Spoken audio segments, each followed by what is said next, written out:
আমাদের আজকের বিষয় ক্লাস 10-এর বাংলার কারক। আমাদের ফার্স্ট ইউনিট টেস্টে কারক আছে, তা কারক নিয়ে আমরা আলোচনা করব। কারকটা বিভিন্ন পর্বে ভাগ করে আলোচনা করব। বলের আওয়াজ করিস না। কারকটা বিভিন্ন পর্বে ভাগ করে আমরা আলোচনা করব।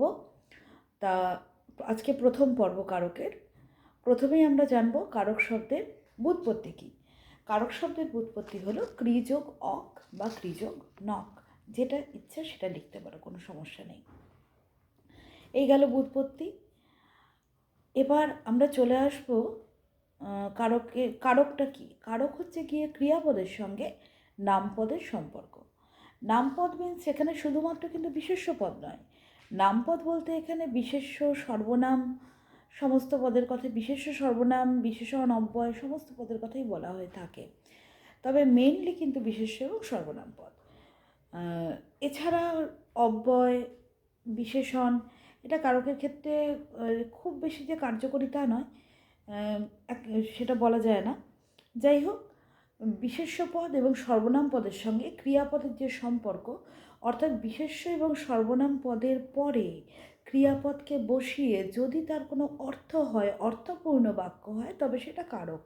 আর নর্মালি যদি না হয় সেক্ষেত্রে সেটা অকারক কিনা আমাদের দেখতে হবে। অকারকের বিষয়ে আমরা অনেক পরে আসবো, দেরি আছে। যাই হোক, কারক নির্ণয় করতে গেলে কি কি করতে হয় সেটা আমরা বলে দিয়ে নিই। কারক কয় প্রকার? কারক হচ্ছে 6 প্রকার: কর্তৃ, কর্ম, করণ, নিমিত্ত বা সম্প্রদান, অপাদান, অধিকরণ। এবার কর্তৃকারক কী করে বুঝবো? কর্তৃকারকের প্রশ্নচিহ্ন হচ্ছে কে, কার। কর্তৃকারকের প্রশ্নচিহ্ন কে, কার। কর্মকারকে কি, কাকে। করণকারকে কিসের দ্বারা। নিমিত্তকারকে কি জন্য অথবা নিঃশর্ত দান। অপাদানকারকে কোথা থেকে। আর অধিকরণকারকে কোথায়। এই কোথায়ের সঙ্গে যে বিষয়গুলো ইনক্লুড আছে, যেমন স্থান, বিষয়, সময়, এগুলো যুক্ত রয়েছে। এবার চলে আসবো বিভক্তিতে। বিভক্তিটা কি? ব্যাকরণের ভাষায় বলতে গেলে ছেলেমেয়েদের কাছে একটু কঠিন হয়ে যায়, তাই একদম সহজ করে বলছি। মূল শব্দের সঙ্গে যেটুকু জুড়ছে সেটুকুই বিভক্তি। যেমন ধরো, সে মাঠে খেলে, সে মাঠে খেলে, অথবা রাম মাঠে খেলে। এখানে রাম বা সে এই শব্দ দুটোর সঙ্গে রাম হচ্ছে বিশেষ্য পদ এবং সে হচ্ছে সর্বনাম পদ। এগুলোর সঙ্গে কিন্তু কিচ্ছু যুক্ত হয়নি। কিছু যুক্ত হয়নি মানে এটা শূন্য বিভক্তি। মাঠে খেলে, মূল শব্দ কি মাঠ, তার সঙ্গে একটা একার যুক্ত হয়েছে, তাই এখানে কি বিভক্তি হবে? এ বিভক্তি।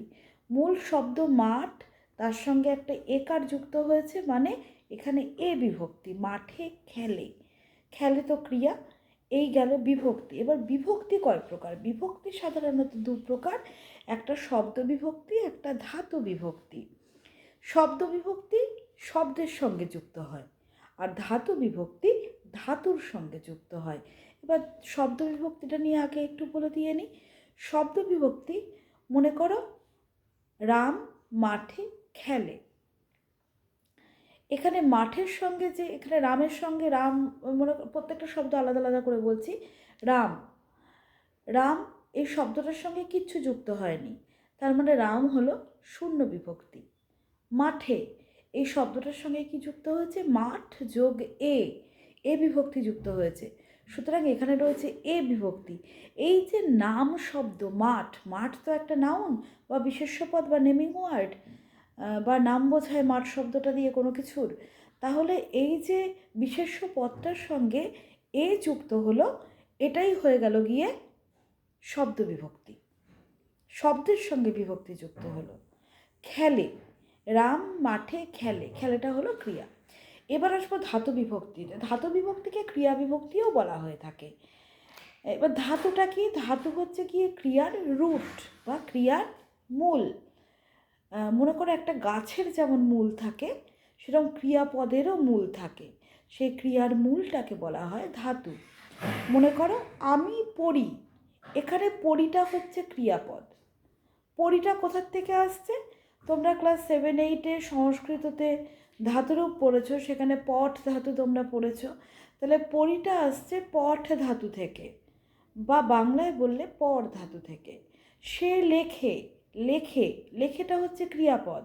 ক্রিয়াপদটা কোথার থেকে আসছে? না লিখ ধাতু থেকে।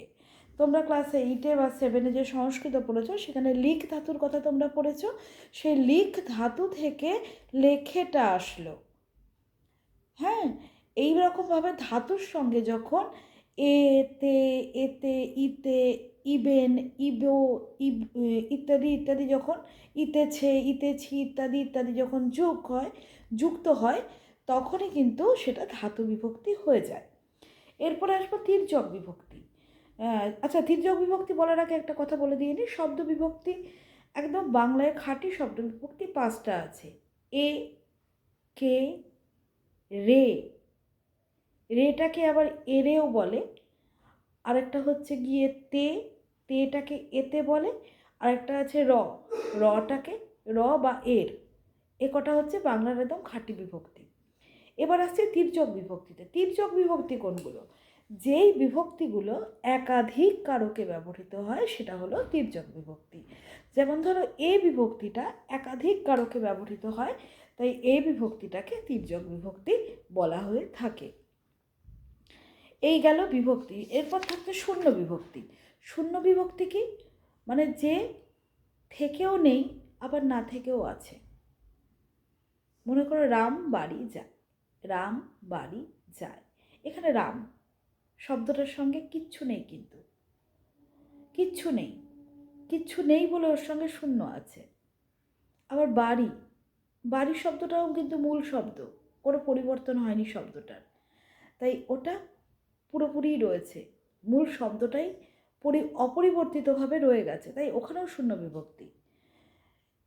আবার যায় তো ক্রিয়াপদ, সেটাকে ধরছি না আমি। রাম বাড়ি যায়, রাম এবং বাড়ি দুটো শব্দের সঙ্গেই কিন্তু দেখা যাচ্ছে যে দুটো শব্দই, রাম এবং বাড়ি দুটোরই কোনো পরিবর্তন ঘটেনি, অপরিবর্তিতভাবে রয়ে গেছে। সুতরাং এক্ষেত্রে আমরা এটাকে শূন্য বিভক্তি অনায়াসে বলতে পারি। যাই হোক, আজকে এইটুকু পর্যন্তই আলোচনা করলাম। আগামী পর্বে আবার নতুন কিছু নিয়ে আসবো। কারকের শ্রেণীবিভাগগুলো আমরা ধীরে ধীরে আলোচনা করব। একটু ধৈর্য ধরে শোনো, আর যদি ভালো লাগে চ্যানেলটা সাবস্ক্রাইব করার অনুরোধ রইল।